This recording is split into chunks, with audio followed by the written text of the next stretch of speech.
Free IPL 2024 ತೋರಿಸಿಯೂ ಎಷ್ಟು ಕೋಟಿ ಹಣ ಸಂಪಾದಿಸಿದ್ದಾರೆ ಮುಖೇಶ್ ಅಂಬಾನಿ ಗೊತ್ತಾ? ಇಲ್ಲಿದೆ ಅವರ ಲೆಕ್ಕಾಚಾರ. ನಮಸ್ಕಾರ ಸ್ನೇಹಿತರೆ, ಮೀಡಿಯಾ ಪವರ್ ಯೂಟ್ಯೂಬ್ ಚಾನಲ್ ವತಿಯಿಂದ IPL 2024 free on Jio cinema. Reliance industry ಅಧ್ಯಕ್ಷ ಮತ್ತು ಏಷ್ಯಾದ ಶ್ರೀಮಂತ ಕೈಗಾರಿಕೋದ್ಯಮಿ ಮುಖೇಶ್ ಅಂಬಾನಿ 116 ಶತಕೋಟಿ ಮೌಲ್ಯದ ಆಸ್ತಿ ಮತ್ತು 19,75,547.68 ಕೋಟಿ ರೂಪಾಯಿಗಳ ಮಾರುಕಟ್ಟೆ ಮೌಲ್ಯವನ್ನು ಹೊಂದಿರುವ ಕಂಪನಿಯನ್ನು ಮುನ್ನಡೆಸಿಕೊಂಡು ಹೋಗುತ್ತಿದ್ದಾರೆ. ಪೆಟ್ರೋಕೆಮಿಕಲ್ನಿಂದ ಹಿಡಿದು ಗ್ರೀನ್ ಎನರ್ಜಿ, ಟೆಲಿಕಾಂ, ಮಾಧ್ಯಮ, ಮನೋರಂಜನೆ ಹೀಗೆ ವಿವಿಧ ವಲಯಗಳಲ್ಲಿ ರಿಲಯನ್ಸ್ ಕಂಪನಿ ತನ್ನ ವ್ಯವಹಾರದ ಹೊಂದಿದೆ. ಮುಖೇಶ್ ಅಂಬಾನಿಯವರ ಜಿಯೋ IPL ಪಂದ್ಯದ ಮಾಧ್ಯಮ ಹಕ್ಕುಗಳನ್ನು ಪಡೆದುಕೊಂಡಿದೆ ಮತ್ತು ಅದನ್ನು ಉಚಿತವಾಗಿ ತೋರಿಸಲು ನಿರ್ಧರಿಸಿದೆ. ಪ್ರಸ್ತುತ ಜಿಯೋ ಸಿನಿಮಾದಲ್ಲಿ IPL ಪಂದ್ಯಗಳನ್ನು ಉಚಿತವಾಗಿ ಬಿತ್ತರಿಸಲಾಗಿದೆ.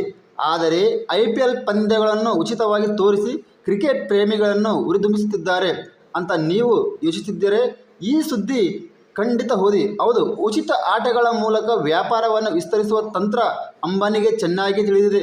ಜಿಯೋ ಲಾಂಚ್ ಸಮಯದಲ್ಲಿ ಅವರ ಈ ಟ್ರಿಕ್ ಅನ್ನು ಎಲ್ಲರೂ ನೋಡಿದ್ದಾರೆ.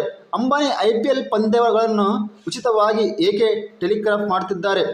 23,758 ಕೋಟಿ ರೂಪಾಯಿ ವೆಚ್ಚ ಮಾಡುವ ಮುಖೇಶ್ ಅಂಬಾನಿ ವೈಕಾಮ್ 18 ಮೂಲಕ 5 ವರ್ಷಗಳ IPLನ ಡಿಜಿಟಲ್ ಮಾಧ್ಯಮ ಹಕ್ಕುಗಳನ್ನು ಪಡೆದುಕೊಂಡಿದ್ದಾರೆ. ಪ್ರತಿ ವರ್ಷ ನೋಡಿದರೆ 4,750 ಕೋಟಿ ರೂಪಾಯಿ ಕೋಟಿಗಟ್ಟಲೆ ಖರ್ಚು ಮಾಡಿ ಅಂಬಾನಿ IPL ಪಂದ್ಯಗಳನ್ನು ಬಳಕೆದಾರರಿಗೆ ಉಚಿತವಾಗಿ ತೋರಿಸುತ್ತಿದ್ದಾರೆ. ಇದು ಮುಖೇಶ್ ಅಂಬಾನಿಯ ಔದಾರ್ಯ ಎಂದು ನೀವು ಭಾವಿಸುತ್ತಿದ್ದರೆ ನೀವು ಸಂಪೂರ್ಣವಾಗಿ ತಪ್ಪು. ಮುಖೇಶ್ ಅಂಬಾನಿ ದೀರ್ಘಾವಧಿಯ ವ್ಯಾಪಾರ ಲಾಭದಲ್ಲಿ ನಂಬಿಕೆ ಇಟ್ಟಿದ್ದಾರೆ. ಮುಖೇಶ್ ಅಂಬಾನಿ ಪಂದ್ಯಗಳನ್ನು ಉಚಿತವಾಗಿ ತೋರಿಸುವುದರ ದೀರ್ಘಾವಧಿಯ ಪ್ರಯೋಜನಗಳನ್ನು ಕಂಡಿದ್ದಾರೆ. ಜಿಯೋ ಸಿನಿಮಾ IPL ಅನ್ನು ಉಚಿತವಾಗಿ ತೋರಿಸಿ ಹಣ ಗಳಿಸುತ್ತಿದ್ದಾರೆ. ಜಿಯೋ ಸಿನಿಮಾದಲ್ಲಿ IPL ಪಂದ್ಯಗಳನ್ನು ಉಚಿತವಾಗಿ ತೋರಿಸುವ ಮೂಲಕ ಅಂಬಾನಿ ದೀರ್ಘಕಾಲದವರೆಗೆ ತಮ್ಮ ವ್ಯವಹಾರವನ್ನು ನಿರ್ಮಿಸುತ್ತಿದ್ದಾರೆ. ಇದರಿಂದ ಅವರಿಗೆ ತೊಂದರೆಯಾಗುತ್ತಿದೆ ಎಂದಲ್ಲ, ಉಚಿತವಾಗಿ ಪಂದ್ಯಗಳನ್ನು ತೋರಿಸಿಯೂ ಕೋಟ್ಯಾಂತರ ರೂಪಾಯಿಗಳು ಗಳಿಸುತ್ತಿದೆ. DNA ವರದಿಯ ಪ್ರಕಾರ ಜಿಯೋ IPL ಪಂದ್ಯಗಳ ಸಮಯದಲ್ಲಿ ಕೇವಲ ಜಾಹೀರಾತುಗಳಿಂದ 4,000 ಕೋಟಿ ರೂಪಾಯಿಗಳ ಗಳಿಕೆ ಮಾಡುತ್ತಿದೆ. ದೀರ್ಘಾವಧಿ ಪ್ರಯೋಜನಗಳನ್ನು ಗಮನದಲ್ಲಿಟ್ಟುಕೊಂಡು ಜಿಯೋ ಜಾಹೀರಾತು ವೆಚ್ಚವನ್ನು ಕಡಿಮೆ ಇರಿಸಿ, ಇದರಿಂದ ಜಾಹೀರಾತುದಾರರು ದೀರ್ಘಕಾಲದವರೆಗೆ ಅವರೊಂದಿಗೆ ಇರುತ್ತಾರೆ. ಕಳೆದ ವರ್ಷ IPL ಪಂದ್ಯಗಳ ವೇಳೆ ಜಾಹೀರಾತುಗಳಿಂದ ಜಿಯೋ ಸಿನಿಮಾ 3,239 ಕೋಟಿ ರೂಪಾಯಿಗಳನ್ನು ಗಳಿಸಿತು. ಈ ಬಾರಿ ಅದು ಸುಮಾರು 4,000 ಕೋಟಿ ರೂಪಾಯಿಗಳಿಗೆ ಏರಿಕೆಯಾಗಿದೆ. IPLನಿಂದ ಜಿಯೋ ಸಿನಿಮಾ ಹೇಗೆ ಗಳಿಸುತ್ತದೆ? IPL ಪಂದ್ಯಗಳಲ್ಲಿ ಬ್ರ್ಯಾಂಡ್ ಸ್ಯಾಟಲೈಟ್ಗೆ ಆಯ್ಕೆಯೂ ಇದೆ. ಇಲ್ಲಿ ಕಂಪನಿಗಳು ವಿಶೇಷ ಆಕರ್ಷಣೆಯನ್ನು ಹೊಂದಿದೆ.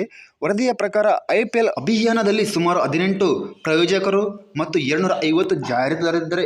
Dream11, ಪಾರ್ಲೆ, ಬೆಟರ್ಲೈನ್ ಮತ್ತು HDFC ಬ್ಯಾಂಕ್ನಂತಹ ದೊಡ್ಡ ಬ್ರ್ಯಾಂಡ್ಗಳಿವೆ. ಈ ಬ್ರ್ಯಾಂಡ್ ಸ್ಯಾಟಲೈಟ್ಗಳಿಂದ ಜಿಯೋ ಗಳಿಸುತ್ತದೆ.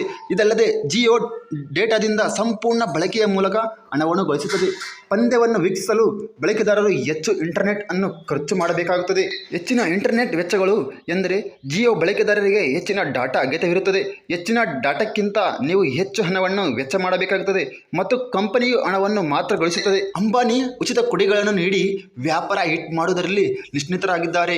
ಮುಖೇಶ್ ಅಂಬಾನಿ ಉಚಿತ ಕೊಡುಗೆಗಳನ್ನು ನೀಡುವ ಮೂಲಕ ವ್ಯಾಪಾರವನ್ನು ಹಿಟ್ ಮಾಡುವಲ್ಲಿ ಪರಿಣಿತರಾಗಿದ್ದಾರೆ. ರಿಲಯನ್ಸ್ ಜಿಯೋವನ್ನು ಆರಂಭಿಸಿದಾಗ ಜನರಿಗೆ ಉಚಿತ ಡಾಟಾ ಮತ್ತು ಉಚಿತ ಕರೆಗಳ ಅನಿಯಮಿತ ಕೊಡುಗೆಗಳನ್ನು ನೀಡಲಾಯಿತು. ಕಂಪನಿಯ ಉಚಿತ ಕರೆ ಕೊಡುಗೆ ನೀಡುವ ಮೂಲಕ ಜನರನ್ನು ಆಕರ್ಷಿಸಿತು. ಜಿಯೋದ ಉಚಿತ ಆಫರ್ ಎಷ್ಟು ಹಿಟ್ ಆಯಿತು ಎಂದರೆ 2 ವರ್ಷಗಳಲ್ಲಿ ಜಿಯೋ ಟೆಲಿಕಾಂ ವಲಯದಲ್ಲಿ ನಂಬರ್ 1 ಕಂಪನಿಯಾಗಿ ಹೊರಹೊಮ್ಮಿತು. ಜಿಯೋ ಸಿನಿಮಾದಲ್ಲಿ ಅಂಬಾನಿ ಅದೇ ಮಾಸ್ಟರ್ ಸ್ಟ್ರೋಕ್ ಆಡಿದ್ದಾರೆ. IPL ಪಂದ್ಯಗಳನ್ನು ತೋರಿಸಲು ಗ್ರಾಹಕರಿಂದ ಚಂದಾದಾರರಿಗೆ ಶುಲ್ಕವನ್ನು ವಿಧಿಸುವ ಬದಲು ಅವರು ದೀರ್ಘಾವಧಿಯ ಲಾಭದ ಆಟವನ್ನು ಆಡಿದ್ದಾರೆ. ಉಚಿತವಾಗಿ ಪಂದ್ಯಗಳನ್ನು ತೋರಿಸಿಯೂ ಕಂಪನಿ ಕೋಟ್ಯಾಂತರ ಹಣವನ್ನು ಗಳಿಸುತ್ತಿದೆ. ಹೀಗೆ ಉಚಿತವಾಗಿ ತೋರಿಸಿಯೂ ಮುಖೇಶ್ ಅಂಬಾನಿಯವರು ಕೋಟಿ ಹಣವನ್ನು ಸಂಪಾದನೆ ಮಾಡ್ತಿದ್ದಾರೆ. ನಮಸ್ಕಾರ ಸ್ನೇಹಿತರೆ, ಈ ವಿಡಿಯೋ ಇಷ್ಟವಾದರೆ ಲೈಕ್ ಮಾಡಿ, ಶೇರ್ ಮಾಡಿ, ಸಬ್ಸ್ಕ್ರೈಬರ್ ಆಗಿ. ಧನ್ಯವಾದಗಳು.